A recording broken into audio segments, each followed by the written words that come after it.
You are Locked On Red Sox POSTCAST, part of Locked On Sports Boston. On the Locked On Podcast Network. Your team every day.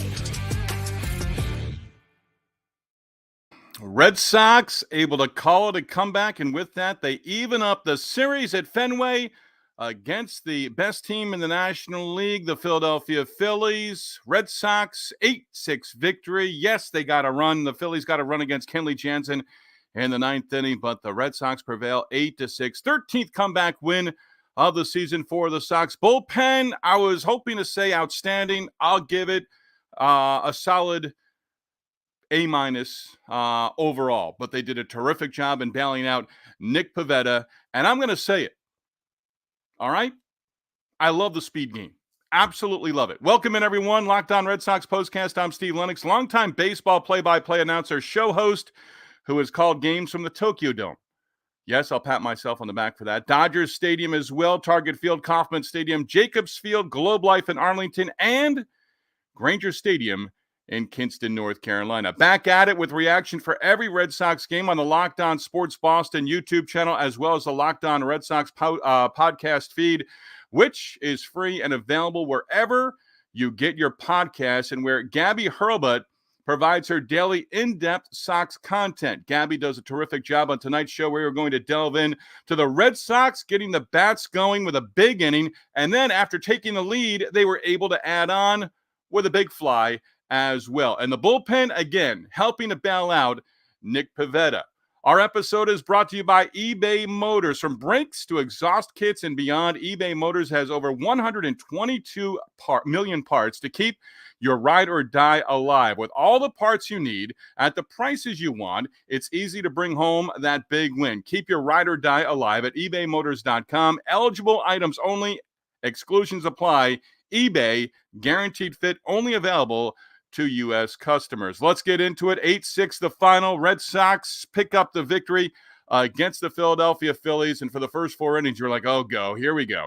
Right? Here we go. Down 4-0. Three batters in on Wednesday night. Down 2 runs across in the inning against Nick Pivetta in the top of the first inning. We'll get into Pivetta a bit later on in segment number 2. But 4-0. And through the first 4 innings, Red Sox really didn't get anything going against Christopher Sanchez. Sanchez is not Aaron Nola. He's not Ranger Suarez, but he's solid in what is a strong Phillies rotation overall. Red Sox had only 3 opportunities with runners in scoring position against Sanchez over the first 4 innings. The reason I bring that up is because they hit some ball hard, but they had nothing to show for it over the first 4 innings. Red Sox pick up the victory, 17th time this season. That's a number. We love our numbers in baseball, right? 17th time this season where the Red Sox are at 500. They are now 34-34. Do the math, through their first 68 games of the season. Red Sox finally got on the board. Nick Castellanos made a catch on a fly ball that the Red Sox put together. Triple for Devers down the right field line. Or Devers had a triple.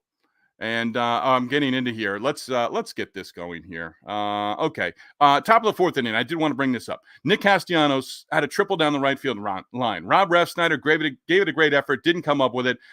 Jamie Westbrook did not take the throw from Refsnyder cleanly. This is one of those where you're sitting on your couch or you're sitting in the seats at Fenway Park and you're saying, why didn't the third base coach send him? I would have sent him. If you sent him or I sent him, they're getting thrown out at the plate, right? Wasn't close to a Little League home run, but it sort of was. Refsnyder missed it, goes as a triple. They hold him up at third base. Doesn't end up coming through with anything. Pivetta got a called strike 3 on Harper for the second out, then struck out Alec Boehm to get out of that jam. But again, through the first 4 innings, Red Sox just 3 opportunities with runners in scoring position, finally broke through and got on the board. With the Red Sox getting on the board, Devers a triple. Rafael Devers for the game, 2 base hits, his triple, and he came in to score. It made it a 4-1 ball game. Jamie Westbrook in the 4th inning with the sac fly and the run batted in. Devers scored, 4-1 ball game, and then the Red Sox got things going with that speed in the 5th inning. Duran, base hit, infield knock. That got things going. or that Duran had the infield single. It was Hamilton getting on base, Rafaela getting on base, Rafaela with the double, and then it was Duran coming through with the infield base hit, Whit Merrifield throwing the ball away at first base. 2 runs came in to score. Duran reaching on the infield single, Hamilton and Rafaela both coming in to score. Tyler O'Neill had a sac fly. Duran scored. Valdez pinch hit double. That brought in the 2 runs that broke the 4-4 tie. Red Sox led 6-4, and this is where you loved it for the Red Sox. Bottom of the 6th inning. Hamilton, home run. Boom. 8-4 at that point in time. Stott, double RBI, scored Castellanos in the 7th inning. A leadoff walk will come back and bite you. Jansen took the mound in the 9th inning. Harper, a double, grounds rule double down the left field line. Jansen, a sac fly off the bat of Bohm, but Jansen giving up one more base runner, locking it down for what is his 10th save of the season. Kenley Jansen, and we'll talk about the bullpen a little bit later, but Kenley Jansen, the save in this one. Jansen, his 10th of the season in 11 opportunities, and the 430th of his career as well. So the Red Sox pick up the victory. Now an opportunity to take the series. You go home from the ballpark tonight thinking we've got our ace Tanner Houck on the mound. It's going to be a great pitching matchup, or at least that's what we're hoping for the finale on Thursday, with the Red Sox looking to take the rubber game of the 3-game set against the best team in the National League. Again, this is a rough stretch. We know that. We've said it time and time again. It's worth repeating over and over again as well. But the comeback kids come through with the victory. 8-6 again, the final. The bullpen, again, I give it a solid A-. I was ready to go A-. A- for the bullpen. They got the job done overall, but you just kind of take a look at things, and you'll take the win any way you can get them right now. Again, 17th time this year. The Red Sox are at 500, now 34-34, 13th comeback win of the season, and their largest comeback in terms of margin. It was 3, down 4-0, come back, take the 6-4 lead with the 5-run 5th inning, and go on for the 8-6 victory, down 4-0, their largest comeback win on the season. So the Red Sox pick up the victory. Nick Pivetta, I was really expecting more, and we did not get it. I'm going to discuss that when we continue right here on the Locked On Red Sox postcast. Red Sox win it. Nick Pivetta struggled. I thought he was going to do better, and it just did not happen for the Sox in Game 2 of the series, but they took him off the hook. Why Nick Pivetta was not as solid as I thought he'd be when we continue. So, our show on the Locked On Red Sox postcast, presented by, right here, Tax Network USA. Here on Locked On Red Sox postcast, we pride ourselves on getting you the latest news for your team, whether it's the offseason, the draft, spring training, or the playoffs. It's year-round. You know what else is year-round? Yeah, collection season.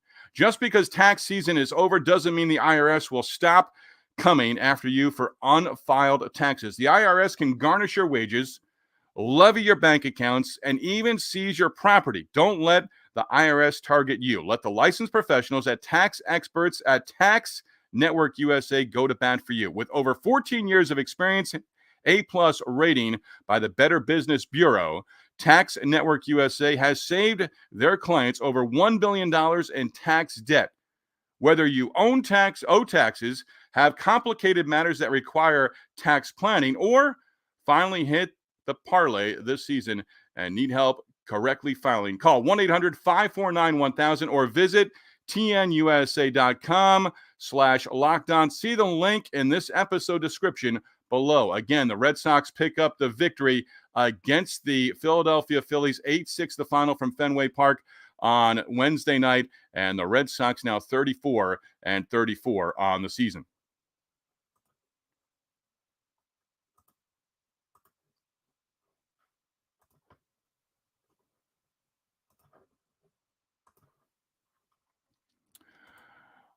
Locked On Red Sox postcast also brought to you by Prize Picks. Prize Picks is America's #1 fantasy sports app with more than 5 million members. It is the most fun, exciting way to get in on the action while you watch your favorite sports and players. You just pick more or less on 2 or more players' stats for a shot to win up to 10 or up to 100 times your cash. If you're looking for promotions, Prize Picks has got you covered every week. From lowering select player stats projections on Tuesdays, which increases your chance of getting a win, to getting your entry fees back if you have a losing lineup on Fridays. Prize Picks is available in more than 30 states across the country, including California, Texas, and Georgia.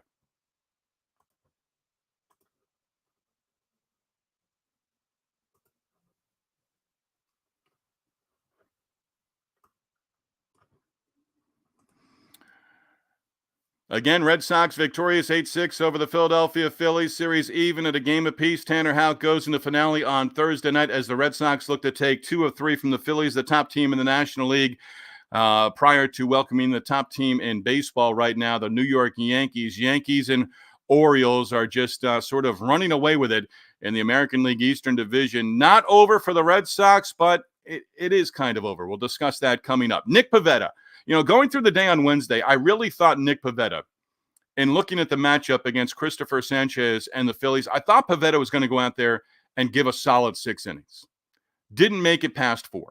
Pivetta, ultimately a no decision. 3 batters in. Remember, we don't forget, Kyle Schwarber, first pitch of the game against Cutter Crawford in the opener on Tuesday night, boom, home run. Well, the Phillies got going against Pivetta in the very first inning. Schwarber able to reach to open up the game. Castellanos also able to reach. Bryce Harper, infield base hit. That made it 1-0. Stott ground out, fielder's choice to second. Castellanos scored. Harper was out at second base, 2-0. And then in the third, Merrifield RBI single. Dow had a double in that third inning as well, 4-0. Pivetta ends up going 4 innings, gave up 4 earned runs on 6 base hits, but he walked 4, and he also struck out 4. And overall, and I have it here, I'm going to look at the box score. First pitch strikes. Sometimes they mean everything. Sometimes, stats lie. We know that. Pivetta was 18 of 22 on first pitch strikes. Ahead 0-1 on 18 of the 22 batters. If you want to take a moment and sort of let that matriculate and let that marinate just a little bit. That's the word. 4 walks in the outing. Again, 18 of 22 first pitch strikes, but he still worked a lot of deep counts. The Phillies are going to do that to you. They're going to do that to you often.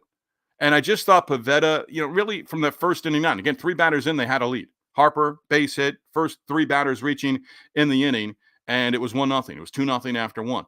And that makes it difficult for your offense. That does put pressure on an offense. Again, Red Sox come back, win the game 8-6, 5-run, 5th inning, 2-run home run by Hamilton in the 6th inning to add on to that lead once they took it and hold on for the 8-6 victory. But Pivetta, I thought, was just going to come out there, thought about it earlier in the day and just thought, he's due. He's been up, he's been down, he's had a couple of lumps and bumps in the road there. But I just thought Pivetta was going to go out there and give you a better effort. Ultimately, the bullpen was solid. It was solid. Again, I opened up by saying, A-, was ready to give an A. But ultimately, A- is good. I would have taken those in high school. Cam Boozer, working in his 2nd straight game, ended up picking up the victory, his first of the season. Worked a scoreless 5th inning, picked up a strikeout. Zach Kelly did a nice job until he didn't. Leadoff walk. Kelly came out for a 2nd inning. He worked the 6th inning, no problem there. Couple of strikeouts. Walked the leadoff hitter again as he came out for the 7th inning. And Brendan Bernardino gave up a hit and a walk in the inning. The inherited runner came in to score. That was charged to Kelly. But Bernardino got the job done. Scoreless inning. Again, inherited runner. That runner came in to score, and that was charged to Kelly. Slayton has been solid. Another hold. We'll give him that stat as 5th on the year. Worked the 8th inning. Gave up a hit, but nothing else. And Slayton is a guy you can come back again with tomorrow. You can go Houck. Go home tonight thinking Houck for 7. Slayton, Jansen. That's how we try to close the door. Boozer would be down tomorrow. Kelly would likely be down tomorrow. 15 pitches. He might be available. But really, you want to use your setup guy. If you can get 7 out of Houck, that's outstanding. That's what he does. He goes 7 innings. You can almost write it in the book right now. And then you go Jansen. Jansen can work back-to-back days. Then you've got the Yankees coming to town. So there's no off day between the Phillies and Yankees series. But ultimately, you look at it, you need to get tomorrow. Take 2 out of 3 in the series, you feel real good about going into the weekend against the Yankees. And the Yankees, if they pull off the victory in Game 3 of their series in Kansas City, they'll take the first 3, and they'll be looking for the sweep against the Royals on Thursday. The Royals haven't been swept, and the Yankees have just gone into Kansas City and beat up on them over the first 2+ games of that series. But you almost want the Yankees to sweep. I know we can throw everything out the door when it comes to Red Sox-Yankees, but that series underway on Friday at Fenway Park. Yankees have been hot. Best team in baseball right now. Pitching, defense, everything. I'll look at the matchups on the pitching side for tomorrow. But again, you have Tanner Houck going after Pivetta only gave you 4 innings. And I thought Pivetta was going to be better. Wasn't. 18 of 22 first pitch strikes, as I've mentioned a couple of times here already, but a lot of deep counts and throwing. I think he had 76 through the first 3, ended up going 4 through 93 pitches total. I think that 76 number is right. But the 4 walks, getting ahead early, but then working deep counts, that pitch count got run up there. And when he took them out in the 4th inning, I thought, okay, below 80, let's see if he can work a quick inning here and get the 5th inning. Didn't happen. Before we hit a break here, one other opportunity that the Red Sox had, and I thought, oh boy, this is going to come back and bite them. And this is where, again, if you're a good team, you took the lead on the home run by Hamilton, or you took the you added on to the lead on the home run by David Hamilton. I love David Hamilton. So much to like about him. The 2-run home run that added to that lead for Hamilton. Home run, let's look at it. Hamilton, I believe, number 4 on the season. His home run in the 6th inning made it an 8-4 ball game. Phillies, a couple of runs against the bullpen, but Jansen able to close it out in the 9th inning. Did give up the run, but he picks up the save. David Hamilton is an interesting story. Drafted by the Red Sox, and really coming into his own. He's got plenty of opportunities here in the last handful of weeks, and really, I mean, over the last month plus. 2019, worked and went down to Austin, Texas from Connecticut, and worked the Longhorn Network for the 2019 college baseball season. Worked with former big leaguers Keith Moreland and Greg Swindell. And David Hamilton was expected to be a big part of that Texas Longhorn lineup for that year. Shortstop, draft year, looking to have a big year and go from there. Hamilton did not play a single game that season and then was drafted by the Red Sox in June. I think the draft at that point was still in June in 2019. Hamilton was involved. Austin is a great city. And Austin is one of those cities where they've got the motorized scooters. And Hamilton was involved. I don't know the exact details of the accident, but basically it was an accident where he suffered an ankle injury and missed the entire season. But his speed and his ability to play defense and hit for average and get on base and do things with his legs on base, him and Duran, I love the fact that he was up in the lineup in game 1 of the series with Duran and Hamilton back-to-back, 1 and 2 in the lineup. That changed a little bit. Hamilton, 2 base hits, a couple of RBIs, 2 runs scored, down in the number 8 spot in the Red Sox 8-6 victory against the Phillies. Tyler O'Neill, by the way, returning to the lineup after missing 3 games. O'Neill, 1 base hit and 3 at-bats, also walked once. His base hit in his first at-bat of the game, and he tried to stretch a single into a double and initially called safe. It was overruled or overturned, and he was out at second base early on in the game in the first inning against Christopher Sanchez. But Tyler O'Neill back in the lineup. And again, you look at that DH spot. It was O'Neill in the DH spot. Does he play right field, or is he back in the DH spot again against Aaron Nola on Thursday in the finale? Nola right-hander. You've got Masa Yoshida available off the bench. He is back. He's going to play and be in that DH role primarily for the Red Sox going forward. But Tyler O'Neill did get back in the lineup and in that DH spot as well for the Red Sox. Again, 8-6 victory, 34-34 through the first 68 games of the season. You've got the ace Tanner Houck on the mound for the finale in the rubber game of the 3-game set against the Phillies on Thursday. It was doomsday. First 4 innings, a 4-1 ball game. It was 4-0, 4-1, 5-run 5th inning, and the Red Sox come back and pick up the victory. Maybe I'm Captain Obvious, but I'm going to explain why it's over, even though it's not over. That's next on the Locked On Red Sox podcast.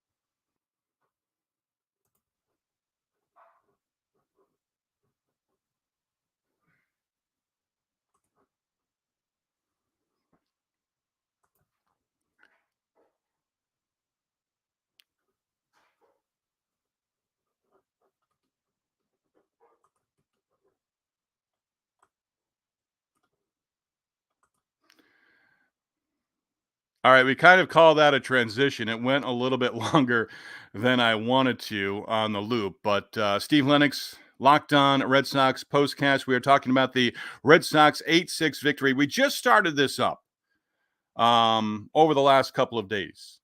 This is episode number 2. But with that, a win in the bucket. By the way, Locked On Red Sox postcast, episode number 2, brought to you by eBay Motors. Passion, drive, and patience. The formula for winning championships is also what keeps your ride or die alive. eBay Motors has everything you need to maintain your vehicle and level it up to peak performance. Superchargers, roof racks, exhaust kits, LED lights, and more. Whether you're into speed, power, or style, eBay Motors has you covered. With over 122 million parts for your number one ride or die, you'll always find exactly what you're looking for. And with eBay Guaranteed Fit, your part is guaranteed to fit your ride every time or your money back. Because with eBay Motors, you're burning rubber, not cash. With all the parts you need at the prices you want, it's easy to make your car the MVP and bring home huge wins. Keep your ride or die alive at ebaymotors.com.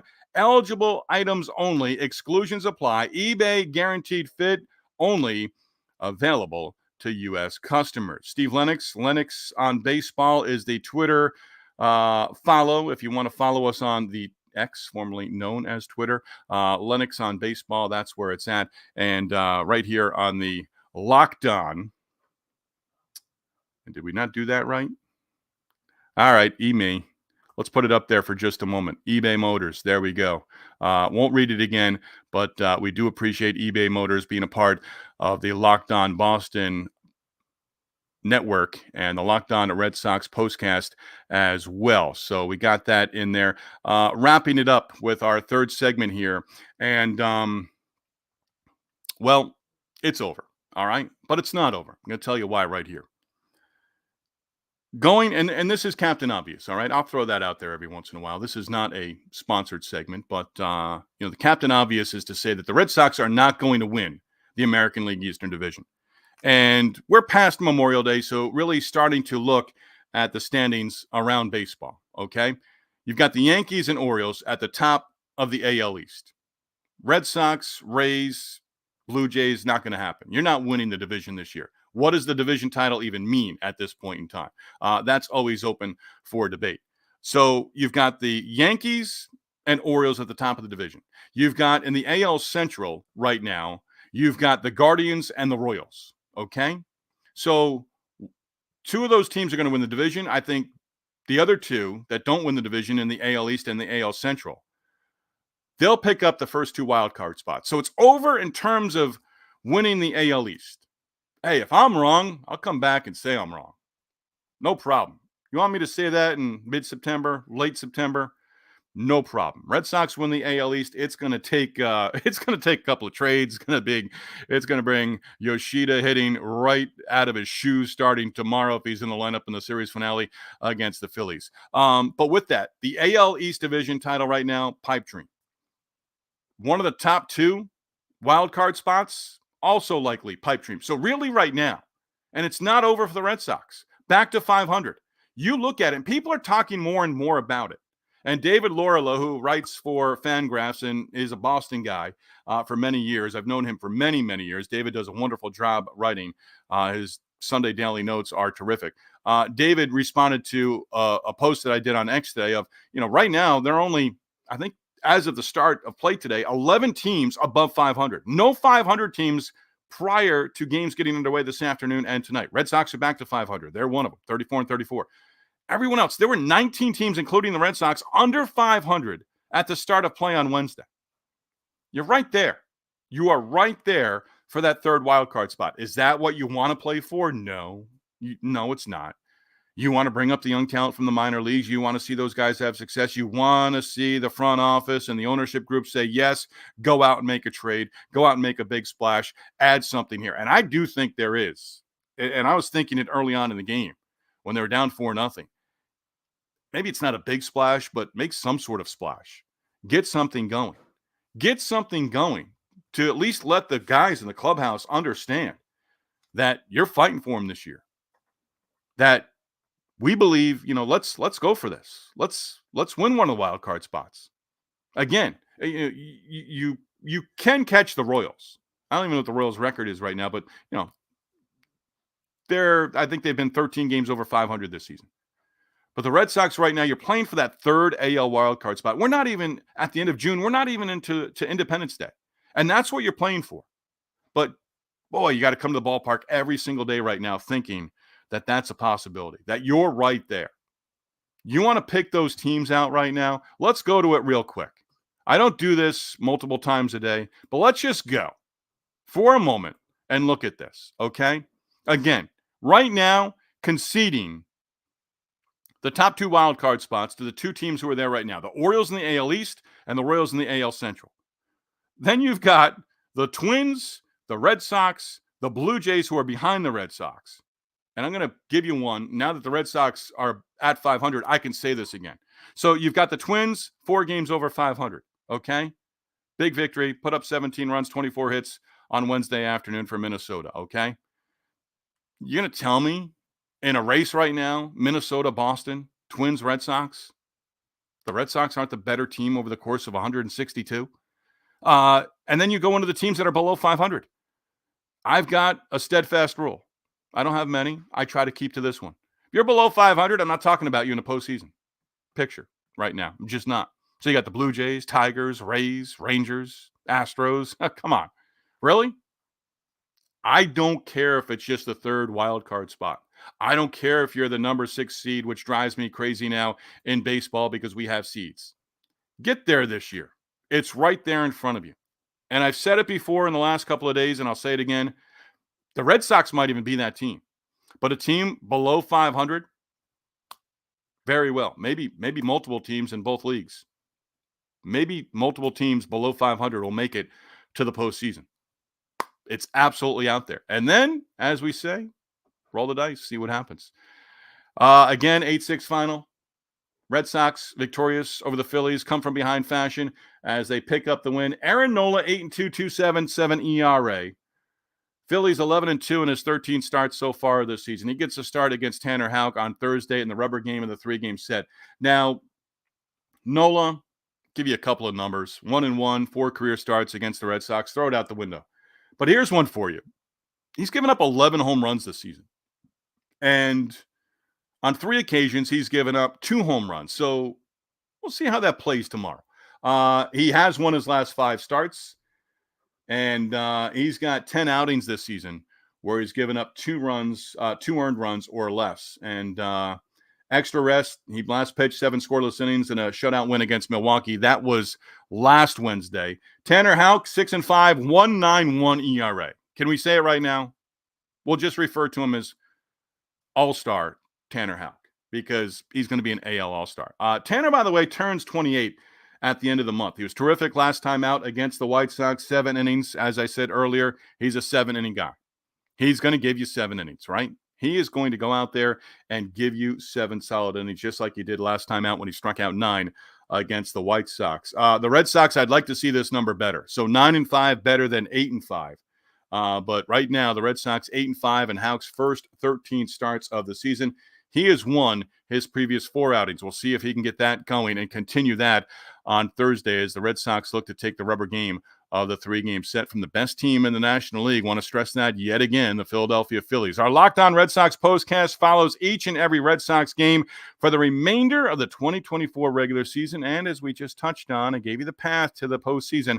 Fingers crossed we'll be there as well. We are free and available wherever you get your podcast and on YouTube, part of the Locked On Podcast Network, your team every day. Subscribe to the Locked On Boston Podcast Network. John Corrales has you covered for all things Celtics right now in the NBA Finals. Game 3, John is going to have reaction. Celtics closing in on what would be an 18th NBA championship. That would be their 18th title in franchise history. Phillies, Red Sox, again, Game 3 of the series from Fenway Park on Thursday night. Nola, Houck, the pitching matchup. Red Sox, again, are going to be looking to take the rubber game of the 3-game set after coming from behind and winning 8-6 to even up the series at a game apiece on Wednesday night at beautiful Fenway Park. And we will be on board again within minutes of the last out, hopefully a Red Sox win, right Thursday night with our latest edition of the Locked On Red Sox postcast. Again, hitting the pillow tonight, dreaming of a terrific pitching matchup on Thursday between Nola and Houck. Red Sox again looking to take 2 out of 3 from the Phillies.